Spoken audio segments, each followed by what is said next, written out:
അങ്ങനെ ഞാനൊരു പുതിയ റെസിപ്പി ഉണ്ടാക്കുവാണ്. അതായത് ഗോതമ്പ് പൊടിക്ക് 1 ഗ്ലാസ് ഗോതമ്പ് പൊടി, വലിയൊരു ഗ്ലാസ് 1 ഗ്ലാസ് ഗോതമ്പ് പൊടിക്കകത്ത് ഞാൻ 1 മുട്ട ഇട്ട് ഉപ്പും ഇട്ട് ഉണ്ടാക്കുന്ന ദോശ. ഇത് കണ്ട നല്ല സോഫ്റ്റ് ദോശ വരുന്നത്. പ്രിപ്പയർ ചെയ്താൽ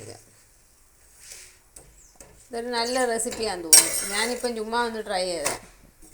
ഞാൻ തന്നെ എൻ്റെ ഓൺ റെസിപ്പിയാണ്. കണ്ടോണേ, നല്ല ഇത് ബ്ലൂന്ന് വെള്ളം വരുന്നോട്ട് വരണേ. കണ്ടോ, ഇതാണ് കൺസിസ്റ്റൻസി. ഇതെടുത്തിട്ട് കണ്ടോ ഒഴിച്ച് കണ്ടോ,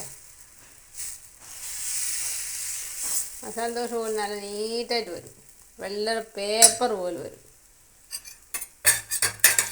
പറ്റി കഴിയുമ്പോൾ ജസ്റ്റ് ഒരു ഇച്ചിരി എണ്ണ ഇങ്ങനെ തൂപ്പി കൊടുക്കുക.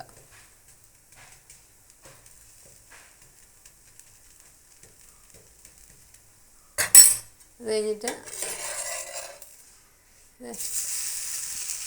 സൂപ്പറല്ലേ?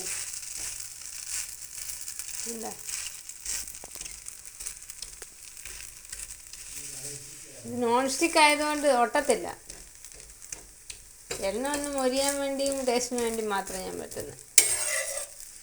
എൻ്റെ പേപ്പർ പോലെ ഇരിക്കുന്നു. നല്ലോണം മൊരിച്ച് ഇങ്ങെടുത്താൽ മതി. കണ്ടോ, ഇങ്ങനെ ഇരിക്കും. ട്രൈ ചെയ്ത് നോക്കേ. ഇഷ്ടപ്പെടുവാണെങ്കിൽ ഉണ്ടാക്കി കൊടുക്കുക.